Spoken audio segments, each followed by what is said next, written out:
Hola, hola, buenos días. Aquí estamos nuevamente y nos reavivamos juntos con la palabra del Señor. Hoy continuamos con el estudio del libro de Levítico, el capítulo número 5. En este veremos lo que debía hacer el israelita en el caso de pecar mediante el uso indebido de las cosas santas. Por ejemplo, cuando se transgredía el mandamiento del sábado o cuando se tomaba el nombre del Señor en vano o en algo que el Señor había prohibido al pueblo hacer. Pero antes de nuestro estudio, empecemos en oración. Nuestro Señor y Padre Celestial, gracias, Señor, por este día que nos regalas. Gracias por la vida, por las bendiciones. Estamos aquí, Señor, queremos hacer tu voluntad y rogamos nos dirijas, Padre, que el estudio de tu palabra y el llamado que nos haces sea escuchado por nosotros. En el nombre de Jesús oramos. Amén. Y ahora nos dice desde el verso 1, si alguien es llamado a testificar por ser testigo de algo que vio o supo y no lo denuncia, comete pecado.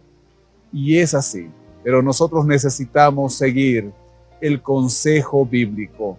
También si alguien tocaba cosa inmunda o cualquiera de las inmundicias que el Señor había dicho no tocar, si alguien juraba a la ligera con sus labios, entonces dice el versículo 5, debía esta persona confesar aquello en que pecó.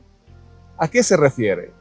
Muchas veces confesamos nuestros pecados de manera genérica, como por ejemplo con un Señor, perdona mis pecados. Señor, perdóname porque he mentido o porque he fallado de alguna manera. Pero acá nos invita a confesar específicamente, Señor, hoy pequé de esta forma y lo hice en contra tuyo o en contra de alguien. Así luego debía para expiación presentarse a Jehová como ofrenda de expiación por el pecado una hembra de los rebaños, sea cordera o sea cabra. Y el sacerdote haría expiación por el pecado. Pero si no tenía suficiente para llevar uno de estos animales, podía traer tórtolas o palominos. Y si era alguien que no tenía para traer de estas pequeñas aves, dice ahora el versículo 11, si no tiene lo suficiente, entonces puede traer la 10ª parte de un efa de flor de harina, sin poner sobre ella aceite ni incienso, pues es un sacrificio de expiación. No se trataba esta de una ofrenda vegetal como lo vimos en el capítulo número 2, sino una ofrenda para expiar el pecado de aquel que ofendió, pero que no tiene suficiente como para llevar una cordera, una cabra, una tórtola o un palomino. También desde el verso 14 se habla acerca de las ofrendas en caso de pecar involuntariamente en las cosas santas de Jehová. Debía presentarse un carnero de los rebaños sin defecto, valorado en siclos de plata, según el siclo del santuario, como ofrenda por el pecado, restituir lo que haya defraudado de las cosas santas y añadir a ello la 5ª parte.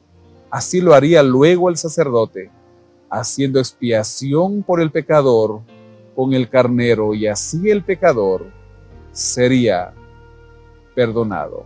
Finalmente, si una persona pecaba o hacía alguna de todas aquellas cosas que por mandamiento el Señor mandó no hacer, debía llevar al sacerdote para la expiación un carnero sin defecto de los rebaños, y el sacerdote haría expiación por él.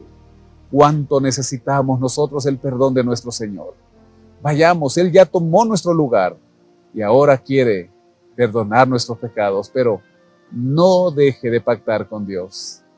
No deje de pactar con el Señor, que Él está dispuesto a hacer ese pacto con usted. Nuestro Dios, gracias porque siendo pecadores, tú perdonas nuestro pecado. Pero necesitamos, como dice el texto, confesarlo específicamente. no de manera general, sino decirte, Señor, este pecado hice y necesito que me perdones. Así, Señor, tú nos perdonarás y también nuestra conciencia quedará tranquila. Y si necesitamos restituir a aquel a quien hemos hecho daño, devolver algo y pedir disculpas, que lo hagamos, Señor, porque dejaremos buen testimonio que tú has cambiado nuestras vidas, que tú, Señor, eres quien gobierna nuestra vida y somos personas diferentes. Bendice a mis amigos, acompáñanos, Señor. Bendice esta jornada en el nombre de Jesús. Amén. Amén, que el Señor le guarde. Tenga una excelente y bendecida jornada.